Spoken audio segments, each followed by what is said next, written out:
Hello, guys and gals, and welcome to another episode of Unique Items. Today, we're going to be going over another one of the Necromancer Uniques. I know I'm on a Necromancer roll. I'm trying to get all of them done, so I hope you forgive me. And this is the Greaves of the Empty Tomb. Now, the Greaves of the Empty Tomb have been like massively overhauled, and they are currently pretty much best in slot for any Sever build. Like if you're doing Sever, you're probably using Greaves of the Empty Tomb at this point because of the crazy things that they've done to this ability or this item. So first off, with Greaves of the Empty Tomb, it has max evade charges +4, which is very nice for Necromancer because it helps us get around. On top of this, we also have evade leaves behind desecrated ground for 2 seconds. So that means that when you evade, you get a desecrated ground that appears on the ground, and the desecrated ground can do damage on its own. On top of this, the desecrated ground is a whole mechanic, and there are a lot of things that can scale the desecrated ground. There are aspects that have desecrated ground aspects. There are also paragon nodes and things that deal with desecrated ground. I'm pretty sure in here, if I look through these, there is, I think, one specifically for desecrated ground. In the list, where are you, beautiful thing? Yeah, while standing in your desecrated ground, you deal 20 per times increased shadow damage. For every 5 willpower purchase within range, your desecrated ground deals increased damage. So as you can see, there are definitely a lot of ways that you can get the desecrated ground to be your advantage. On top of this, we also get 44.4%, up to 44.4% sever size, which is going to increase the overall size of your sever. So if I take the desecrated boots off, you'll notice that my sever doesn't really have like the most amazing size. It's okay. It hits some targets. Put the boots on, however, with the, what do we got, the biggest size? We got 42.9. Throw those on. And now we've got a bigger attack, which is hitting more targets. And of course, let me take off Tyrael's because it kind of like obscures things. And we get, just in general, we've got a bigger attack that's hitting more targets. On top of this, our boots also have a up to 44.4% chance to have a second sever projectile cast. And this means that instead of just one, you're getting 2. And of course, when that happens, you're definitely going to be well in the money as far as trying to get like decent amounts of attacks. So having just 2 projectiles come out means, of course, you're going to get like basically double damage, right? So why not?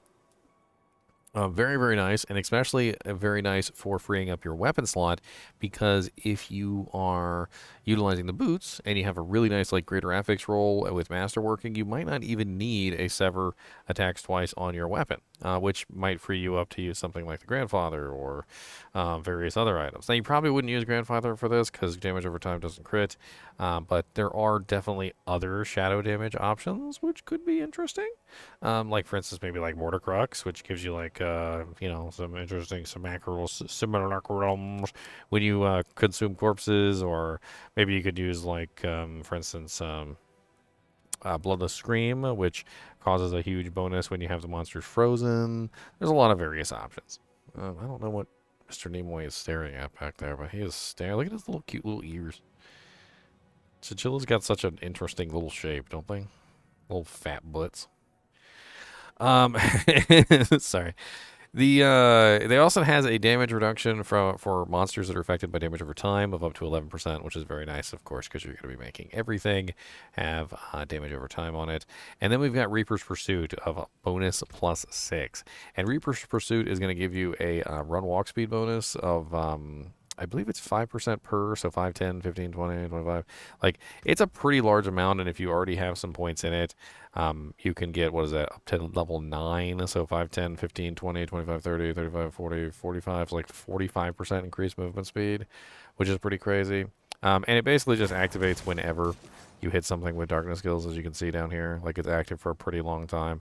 And once that's active, you're going to be running around a lot faster than you would normally. Of course, on top of your other movement speeds, you're definitely going to get a much greater enhanced movement speed.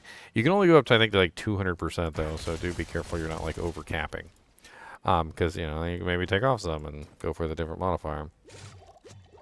On top of this, we also have the meat and potatoes of these, which is Sever leaves behind desecrated ground, and deals 8,824 to 35,296 shadow damage over 2 seconds.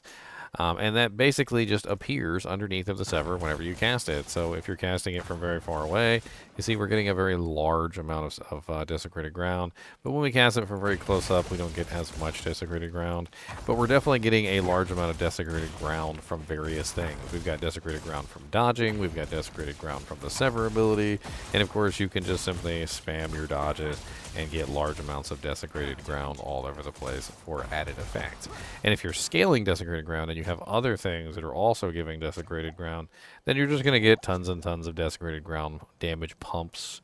Let's go with the higher damage one. This is the highest damage, 32,649 desecrated ground. And as you can see, we're getting like 60k over the 2 seconds. This is definitely something that you're going to be scaling, though. And using the Shadowblade key passive, you have to understand that the way the Shadowblade key passive is the more times you dish out shadow damage, the more... What'd you bite my beard for, you little turd? The more times you get your Shadowblade key passive pumping, and the more damage you can dish out. So having additional shadow damage, even if it's not necessarily the highest, is still going to, of course, scale your Shadowblade key passive. We also have a flavor text here. The massive door to my family's crypt, which had taken a dozen men to close, was thrown open. Had I known the horrors to come, I never would have set foot inside. The Ebon pages, Canto 1, verse 5, 6, 7? Yeah, 7. They are basically, at this point, as far as I'm concerned, and I kind of want to say it this way, best in slot for a Sever build. If you are using Sever, if you are a necromancer who plans to use Sever at any time, they have currently postured these as probably the best boots, bar none, that you can use for a Sever build. And so there's really no other option for you. And I don't want to like frame it in that way because it kind of feels like your hand is being forced. But think about it a different way. They're so good for Sever that you want to put them on your feet. That's how you want to look at this. You want to find a really nice pair of these. And greater affix rolls on these would be absolutely amazing. Greater affix roll for the sever size would get you really close to that 100%. Greater affix on the sever projectiles is going to get you really close to that 100% mark. Greater affix on the damage reduction is going to be really nice to help keep you alive. Greater affix on the Reaper's Pursuit is going to let you run around even faster. And just in general, if you had like a nice quad greater affix of these with a sever build, it would definitely help you a lot. And it would open up other options for your weapons, so you could play around with other things like Bloodless Scream, or maybe even throw in a Mortar Crux, or do various other things with your weapon. I don't think Grandfather's a good choice for this, because Critical Strike doesn't scale with damage over time, which is an issue. But regardless, there are some very fun builds that you could potentially use here with the Greaves of the Empty Tomb and Sever, and going along with a lot of the desecrated ground stuff. Now let's go take a look at the desecrated ground stuff real quick, because I do guys want you to see this. Let me throw these back on so I can actually move. I need speed. Man, the characters are so slow without movement speed. It's awful. Like they run like molasses. They're molasses level running. Ow, meanie. Why you just pulling on my headset? What? I'll put you. I'm gonna put it on your tummy. How about that? How about that? Grumpy butt. I'm so grumpy. Alright, so let's pull up the desecrated ground stuff. So we've got a couple desecrated ground aspects. First off, there is the blood-soaked aspect, which Blood Mist leaves a trail of desecrated ground that lasts for 4 seconds and deals 2,647 shadow damage per second and gain 20% movement speed while Blood Mist is active. And that actually ties together with these because, of course, these are leaving behind desecrated ground when you evade. And one of the things that they did was they made it so that you could evade while you're in Blood Mist. So you can double the desecrated ground while you're in Blood Mist. So you use your Blood Mist, and then you evade while you're in Blood Mist, and then you can get 2 sets of desecrated ground, one from the Greaves of the Empty Tomb, and 1 from the Blood-Soaked aspect. The aspect of the Ultimate Shadow also gives you Desecrated Ground, with Bone Storm and Blood Wave are also darkness skills. Deal shadow damage and gain additional effects. Enemies damaged by Bone Storm take 7,942 shadow damage over 2 seconds, and then Blood Wave, Desecrated Ground, creates Desecrated Ground as it travels, dealing 127,066 shadow damage over 4 seconds. So we've got another way that we can add more Desecrated Ground into the build. And that's kind of what we're looking at here is like these are built around the idea of giving you Sever and also Desecrated Ground, which you're going to scale upon, and you're going to build more and more Desecrated Ground stuff. You're going to grab the aspects from the Occultist. You're going to grab the modifiers that you have on on the items like your sever item, and you're also going to grab the stuff within the glyphs. So you're going to grab like the desecrated glyph and whatnot, and you're going to get as many shadow damage effects as you possibly can, so that you just got tons and tons and tons of desecrated grounds and shadow pips, and of course that's also going to feed into your shadow blade key passive and give you more and more damage. And you, Mr. Nimoy, stop being a turd. Is there something wrong with your teethuses? Is that why he's biting me? You meanie biter? No. That looks okay. Little alien toes.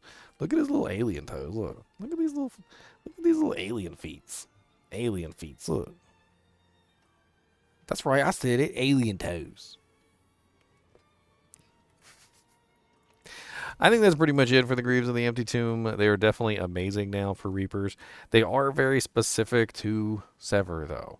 And it's just...